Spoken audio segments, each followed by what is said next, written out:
Nous ne parlons des funérailles que quand nous allons à des obsèques.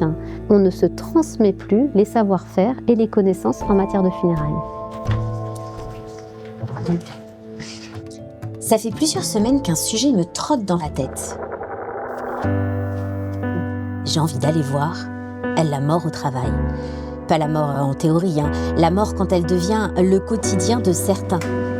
Comment on devient thanatopracteur ? Est-ce qu'il existe des alternatives au modèle classique des pompes funèbres ?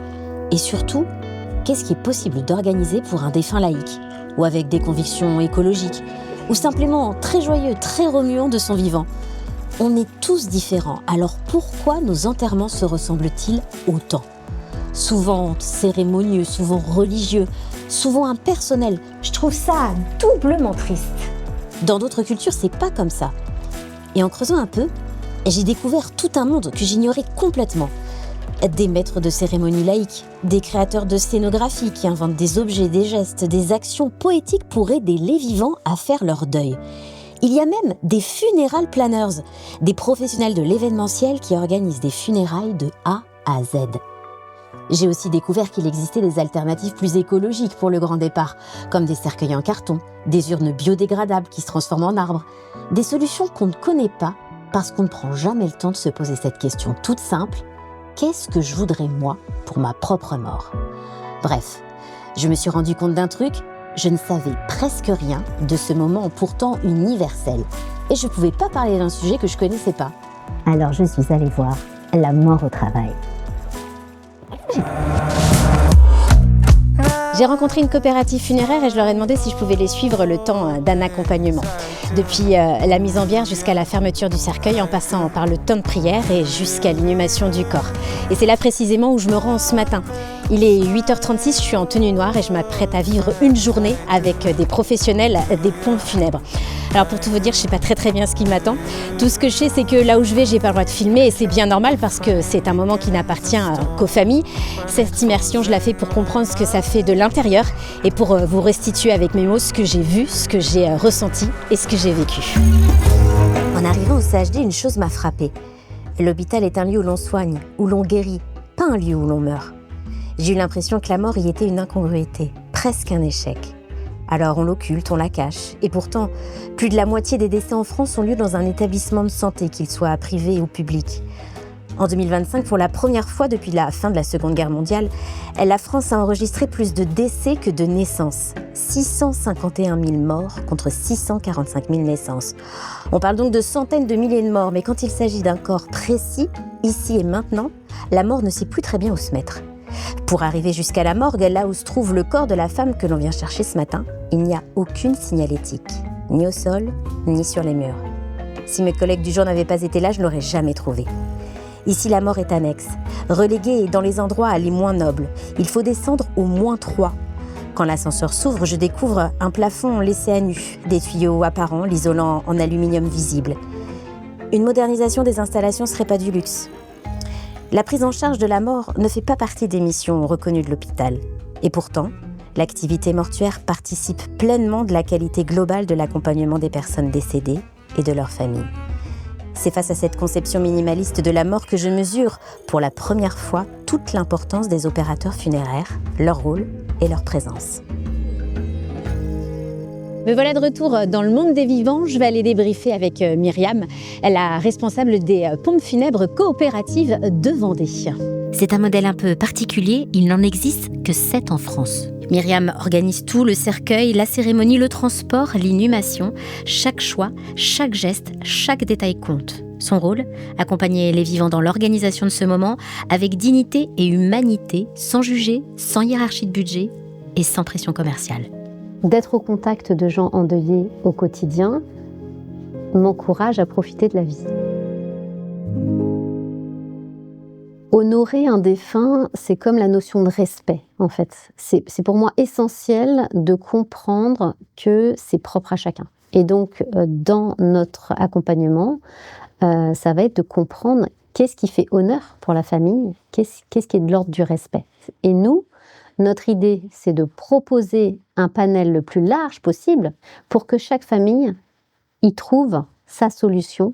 Et ça se traduit par une information hyper transparente et exhaustive de ce qui est possible et ce qui est optionnel. Alors, c'est quoi une coopérative funéraire ? C'est une entreprise de pompes funèbres qui organise des funérailles suite au décès d'un proche ou qui va accompagner des gens en prévoyance, c'est-à-dire prévoir ses propres funérailles ou celles d'un proche, par exemple, en fin de vie. Tous les bénéfices faits par l'entreprise sont réinjectés dans l'entreprise. Il n'y a pas de profit et il n'y a pas d'enrichissement personnel, que ce soit pour les dirigeants ou pour les sociétaires. On va attacher beaucoup d'importance à prendre le temps avec chaque famille pour écouter ses besoins, ses envies, pour essayer de voir qu'est-ce qui va faire réconfort.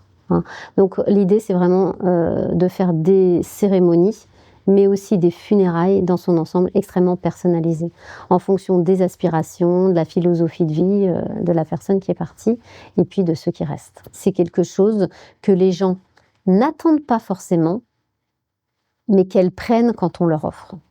Il y a cette fille qui attendait le décès de sa mère, qui était en toute fin de vie, elle savait que ça allait être imminent, et qui fabriquait elle-même le capiton de sa maman avec des tissus de chez elle. Donc ça, c'était assez émouvant. Donc nous, on va vraiment accompagner tout ce que la famille peut faire d'elle-même. C'est-à-dire parce qu'on sait que dans le processus de deuil, plus on est créatif et plus on prend à bras le corps tous ces moments-là d'attente du décès et aussi juste après de construction de cet événement qu'est la cérémonie, pendant toutes ces funérailles, plus les personnes sont actives et créatives et le mieux elles vont rentrer dans le processus de deuil. En moyenne, on est confronté très peu de fois dans sa vie à l'organisation de funérailles. La plupart du temps, ses propres parents. On apprend difficilement de ces expériences et tard dans sa vie. On est assez ignorant de la législation funéraire et le risque est grand de passer à côté des choix qui feraient sens, de prendre des prestations optionnelles qui ne font pas sens pour nous, et donc de s'en sortir avec des funérailles qui sont plus chères et surtout qui sont à côté de ce qu'on aurait pu faire. Depuis que j'ai commencé cette immersion, j'ai réalisé un truc. Quand la mort arrive, tout le monde panique un peu, enfin, presque tout le monde. Myriam, elle, s'occupe des vivants, et c'est déjà énorme. Mais le corps, lui, personne n'en parle vraiment. Personne ne sait quoi en faire. C'est là qu'interviennent les thanatopracteurs, ceux qui prennent soin du corps pour que les familles puissent dire au revoir. Et là, je me suis dit, en fait, ce sont deux métiers différents, mais face à la même réalité. D'un côté, on accompagne les vivants, de l'autre, on prépare les morts. Alors, j'ai voulu rencontrer ceux qui font ce travail discret et un peu mystérieux. J'ai rendez-vous avec Sabrina et Benjamin, elles les deux thanatopracteurs dont Myriam m'a parlé. Je veux comprendre leur quotidien et surtout une chose, pourquoi on choisit un métier qui nous met face à la mort tous les jours. Soit on dit « jamais je pourrais faire ça », mais il en faut. Mais il en faut, voilà. C'est hyper glauque. Ou alors, t'es la bête de foire. Moi, depuis toute petite, j'ai dit à mes parents, quand je serai grande, je maquillerai les morts. Et puis, ça m'est plus ou moins toujours resté en tête. Jusqu'au jour où moi j'ai perdu quelqu'un de cher, on me l'a présenté et je l'ai trouvé tellement beau que je me suis dit si c'est ça. Et ce qu'on m'a donné, je vais le redonner pour toujours aux autres. C'est pareil, depuis très jeune, je voulais m'occuper des morts, mais j'ai commencé par être soignant. Donc, mais être soignant en maison de retraite, je voulais absolument m'occuper des personnes en fin de vie. Et puis la continuité, pour moi, c'était m'occuper des défunts. Donc j'ai été aide-soignant et après thanatopracteur. Aujourd'hui, c'est normal que les gens ils mettent ça totalement de côté parce que on est quand même dans une société on est en compétition permanente, il faut être mince, il faut être beau, il faut être riche, il faut être épanoui, il faut... Et en fin de compte, la maladie et la mort, c'est un échec. C'est comme un échec. Et les gens, ils veulent pas voir ça. Le problème, c'est que ça va leur arriver, à eux ou à leurs proches. Et que là, effectivement, le chemin, ils le feront quand même. Donc c'est dommage de mettre tout ça de côté. Voilà. D'où nous... le funérarium un peu comme à la maison, pour remettre justement la mort au milieu de la vie. Et ça me fait penser à des gens qui viennent ici, qui voulaient pas voir, qui voulaient pas rentrer, et finalement dans un lieu un petit peu plus chaleureux, dans des conditions plus humaines, mais finalement on se sente un peu plus à l'aise et avance aussi sur cette réflexion. Faut aimer la vie, je pense. Profondément. Ouais. Faut aimer la vie, mais la mort fait partie de la vie et finalement, moi j'ai aussi peur de mourir en fait. C'est notre collègue de travail, c'est la mort. Et on essaie de l'amadouer aussi un peu, quoi, finalement. C'est quand même des métiers où, à côté, t'as quand même intérêt à respirer, quoi. Parce que tu peux pas...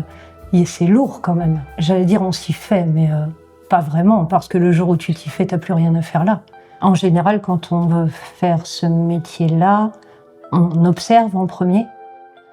Donc on voit un soin de conservation. J'ai trouvé ça atroce. Et je me suis dit, jamais de la vie je serais capable de faire quelque chose comme ça. Après, on prend du recul parce qu'il y a le avant et il y a la personne après quand elle est préparée. Et c'est vrai que le pas est grand et du coup c'est beau. Mais moi, je me rappelle cette petite mamie, je vois encore son visage et elle m'a taraudé des soirs et des soirs. Ouais, c'est pas inné. Hein. Non, ouais, c'est pareil. J'ai vu mon premier soin, j'étais encore aide-soignant, mais c'était assez impressionnant finalement. Et après, quand je suis rentré dans les pompes funèbres, j'ai vu un autre soin. Je me suis dit oh là là, mais j'en serais jamais capable. Et d'être avec des morts toute la journée, je me suis dit mais c'est pas possible, je vais jamais y arriver. Et finalement, voilà, en voyant le résultat, en pouvant accompagner les défunts et voir ce que ça permet aux familles aussi, je me suis dit il y a quand même un sacré intérêt. Chaque mort est unique en fait, enfin, on ne peut pas les louper et ils meurent qu'une fois. Et nous, c'est un être humain à part entière. Donc à chaque fois c'est différent, mais il y a toujours cette émotion de s'occuper de quelqu'un, quoi. Plus on a avancé, plus on a fait de pas dans ce métier. Moi, sincèrement, plus ça va, plus j'ai peur. Alors je sais pas si c'est après l'âge aussi parce qu'on avance. Ah non, moi j'ai une trouille bleue de mourir. J'ai toujours peur de mourir, peur de perdre, peur de laisser. En fait, comme tout le monde. Oui, il y en a à qui on pense plus. Mais la chance qu'on a, c'est qu'on est deux. Et on débriefe beaucoup. On rentre pas chez nous avec... Non, pas du tout. Enfin, moi, pour ma part, pas du tout. Plus du tout. Au départ, oui. Maintenant, non. On reçoit beaucoup de merci. Les choses les plus touchantes, c'est quand les gens, ils vous embrassent, qu'ils vous attrapent. Ça c'est... Ouais, ça, vraiment, c'est beau. À la fois, c'est beau et à la fois, c'est dur. Oui, parce que quand ils nous embrassent, finalement, on a toutes les émotions aussi qui nous viennent à nous. Après, je trouve aussi, c'est quand ils retrouvent leur défunt finalement apaisé, sans douleur. Voilà, où là, on se dit, bon, on leur rend quand même leur défunt. Et le deuil commence finalement, parce que voir, c'est aussi croire.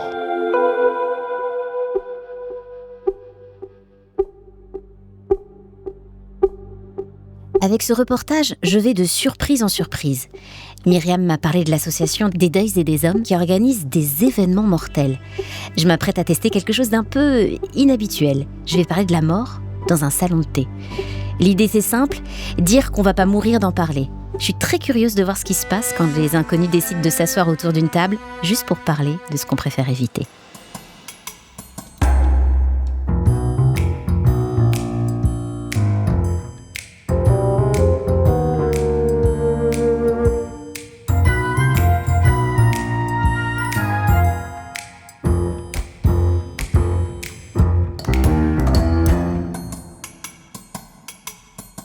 Donc moi je suis Johanna, je suis présidente de l'Asso des Deuils et des Hommes, qui est une association qui s'est créée pour militer sur libérer la parole sur la question de la mort et des funérailles, en organisant plein d'événements différents, dont les cafés mortels. Et alors les cafés mortels, on les a pas inventés. C'est Bernard Crétas, qui est un sociologue suisse, qui est maintenant décédé, mais qui a un peu breveté l'idée. C'est l'idée de se retrouver autour du boire et du manger pour parler de la question de la mort. Faire en sorte que ce soit des temps conviviaux qui permettent de faciliter l'échange. Donc nous, ça nous a bien plu, forcément, comme idée. Et du coup, on s'invite, ou en tout cas, on est invité dans des cafés, dans des restaurants, dans des lieux, des espaces publics pour évoquer cette question de la mort et des funérailles de manière un peu ludique et conviviale. J'avoue, j'étais un peu partagée. Mais finalement, c'était très joyeux ce café mortel. On a bien rigolé avec mes compagnons de tablée, Baudouin et Solène. Entre sagesse et curiosité, je dois dire que leur naturel face à la question de la mort m'a bluffé. La mort étant un passage tellement évident, c'est une étape de la vie. Fondamentalement, ça ne m'effraie pas. Alors moi, j'ai beaucoup aimé le jeu de mots, en fait, café mortel. Je me suis dit, c'est assez drôle de venir prendre un café un peu risqué. Ça interpelle, hein, un café mortel. Bon, j'ai quand même un certain âge et je suis en train de préparer le passage. Même si j'ai juste 42 ans, je sais que ça peut m'arriver. Et je trouve que c'est important. J'ai des enfants, j'ai un conjoint, donc c'est important aussi de pouvoir en discuter un peu. Voilà, de temps en temps, pouvoir leur dire, moi j'aimerais ça ou moi j'aimerais pas ça. Donc je cherche à organiser quelque chose de plus humain que tout ce qu'on trouve sur le marché. Le marché, ce marché scandaleux, bien qu'il y ait quand même des pompes funèbres qui soient encore avec un peu d'humanité, mais la plupart du temps, c'est une grosse affaire de pognon. Il n'y a pas beaucoup d'assos qui se penchent sur cette nouvelle façon de voir la mort et d'en parler surtout, d'en parler. Les gens, ils ont l'impression de transgresser plutôt un tabou. Et donc, ils viennent assez facilement et petit à petit, les gens entraînent d'autres personnes et on sent que les gens apprennent des choses pendant ces cafés et peut-être déconstruisent des représentations qu'ils peuvent avoir.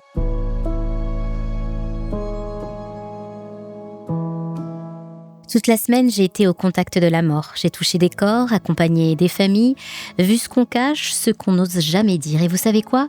Ça secoue. Ça fait réfléchir aussi. La mort, on ne la choisit pas par contre. On peut s'y préparer. On peut décider avant de ce qu'on laisse derrière nous pour ce qu'on aime. Alors oui, je veux toujours autant réussir ma vie, mais je commence aussi à vouloir réussir ma mort. Voilà, c'était ma toute première vidéo sur YouTube. J'espère qu'elle vous a plu. Des reportages comme celui-ci, j'ai prévu d'en faire d'autres. Alors n'hésitez pas à vous abonner parce que je sais bien que malgré toute ma bonne volonté, c'est vous qui décidez implicitement si je continue ou si j'arrête. Et je vais vous dire un truc, j'ai bien envie de continuer. Alors merci pour tout et à très bientôt.